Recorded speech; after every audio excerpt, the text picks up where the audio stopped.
Eu sou um cara de 20 anos e trabalho em um hospital de médio porte no noroeste do Alabama, como técnico de farmácia. Trabalho no turno da noite, das 18 horas às 4 horas. Também sou responsável por abastecer as salas de cirurgia. Trabalho 7 dias seguidos e depois folgo 7 dias. Trabalhar os 7 dias seguidos é um saco, mas folgar 7 dias é incrível. Trabalho de quinta a quarta e na minha sexta noite de trabalho, uma terça-feira, saí um pouco mais cedo para ficar com minha esposa na casa da tia dela, a cerca de 30 minutos da nossa casa. Ela estava cuidando dos primos pequenos enquanto a tia e o tio estavam viajando. A casa não tinha cortinas, então ela se sentiu desconfortável nas noites em que ficou lá. Eu não fui com ela no começo porque estava na minha semana de trabalho, e ela me disse que não fazia sentido eu chegar lá às 5 horas da manhã só para dormir quando o sol começasse a nascer. Mas na última noite, cuidando das crianças, ela se sentiu extremamente ansiosa, então disse que iria para lá. Ela é teimosa, mas agradeceu e se sentiu muito melhor quando eu cheguei. Trabalhar no turno da noite nos últimos 2 anos realmente me desgastou mentalmente, e acho que comecei a desenvolver uma leve insônia. Eu simplesmente não conseguia dormir depois de chegar na casa da tia da minha esposa. Isso não é novidade, mas nunca tinha ficado acordado mais de 28 horas antes.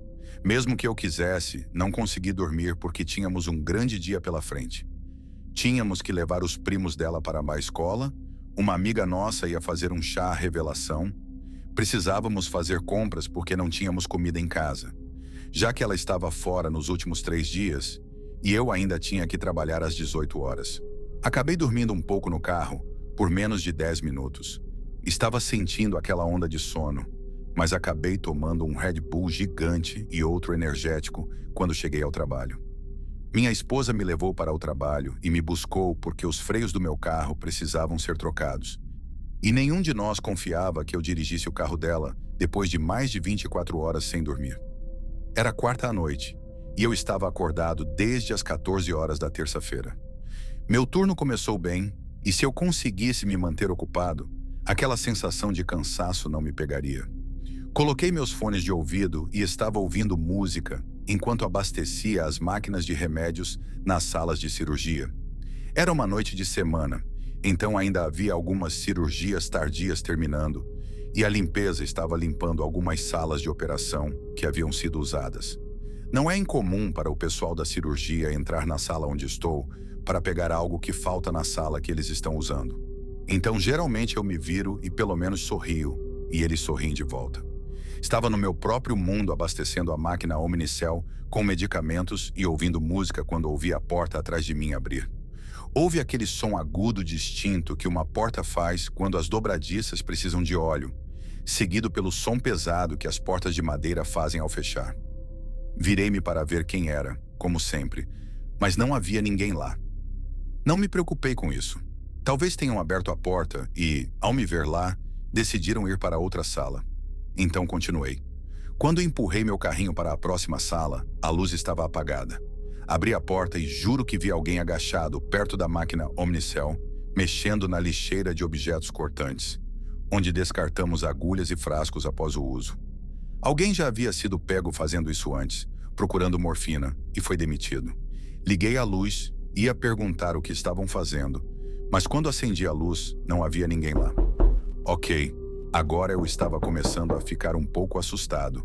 Eu não sabia em quanto tempo você começa a alucinar depois de mais de 24 horas sem dormir. Então, disse a mim mesmo que provavelmente estava vendo coisas e precisava me acalmar. Terminei de abastecer as salas de cirurgia sem outros acontecimentos e voltei para a farmácia. Às 2 horas da manhã, todas as noites, temos que entregar medicamentos específicos para os pacientes nos postos de enfermagem. Vou usar o 5º andar como exemplo de como os andares estão dispostos, mas cada andar corresponde ao número. Há 3 elevadores no meio do andar.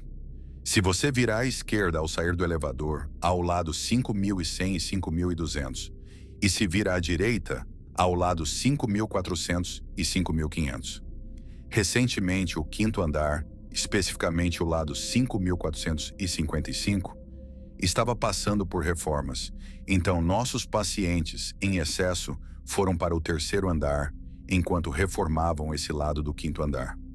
O lado 5455 estava vazio porque não havia muitas pessoas no hospital naquela noite. Fui subindo pelo hospital entregando remédios aos postos de enfermagem, andar por andar, até chegar ao quinto andar. Fui ao lado 5152, entreguei os remédios e decidi dar uma olhada no progresso da reforma do lado 5455. Ao ir para lá, comecei a me sentir inquieto. Não havia enfermeiros nem pacientes, apenas os longos corredores vazios. Andei lentamente pelo lado 55 e ouvi um barulho que parecia uma das camas do hospital chacoalhando. Quando passei pelo quarto 5512, vi um homem idoso tremendo violentamente, como se estivesse tendo uma convulsão, com sangue escorrendo dos olhos, nariz e boca. Ele fazia um som de gorgolejo, quase como os sons dos zumbis de The Walking Dead. Um monitor apitava freneticamente, como faz quando um paciente está em parada cardíaca. Meu coração gelou quando vi isso, e dei um passo para trás na moldura da porta. Imediatamente entrei de novo no quarto, percebendo que o homem precisava de ajuda urgente. Mas quando olhei de novo, não havia ninguém. A cama estava arrumada, o monitor estava desligado e não havia sinais de que alguém estivesse ali há pelo menos um dia. Achei que, naquele ponto, estava certamente alucinando. Rapidamente voltei para os elevadores e desci até o primeiro andar, onde fica a farmácia. Quando as portas do elevador abriram, um senhor com uma camisa de segurança e crachá do hospital entrou no elevador. Ele deu um tapinha no meu ombro enquanto passava por mim. Era o mesmo homem que eu tinha visto momentos antes, tendo uma convulsão e fazendo aqueles sons de zumbi. Ele sorriu para mim enquanto as portas fechavam e eu vi os números do elevador subirem até o quinto andar. Eu não apertei o botão para o elevador descer de novo, mas o mesmo elevador voltou ao primeiro andar e abriu.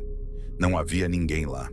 Corri de volta para a farmácia e fiquei sentado em uma cadeira pelo resto do meu turno até minha esposa vir me buscar. Enquanto esperava, pesquisei no Google quando as alucinações começam após horas sem dormir. Dizia entre 30 e 48 horas e eu estava na 38ª hora sem dormir, então fazia sentido.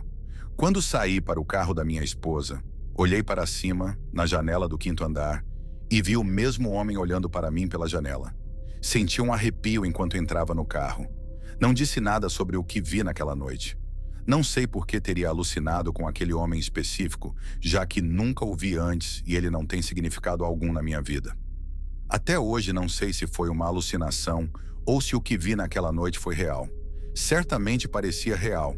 Dormi imediatamente depois de chegar em casa.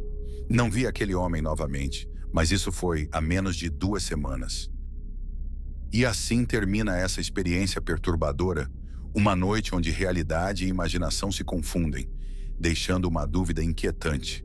Será que tudo isso foi apenas o efeito da privação de sono? Ou algo realmente inexplicável aconteceu naquela madrugada? Para quem viveu essa história, a resposta talvez nunca venha, mas uma coisa é certa: aquela figura misteriosa, observando do alto, ficará marcada para sempre em sua memória. Então, da próxima vez que estiver sozinho à noite, lembre-se dessa história e tenha cuidado com o que pode estar à espreita nas sombras.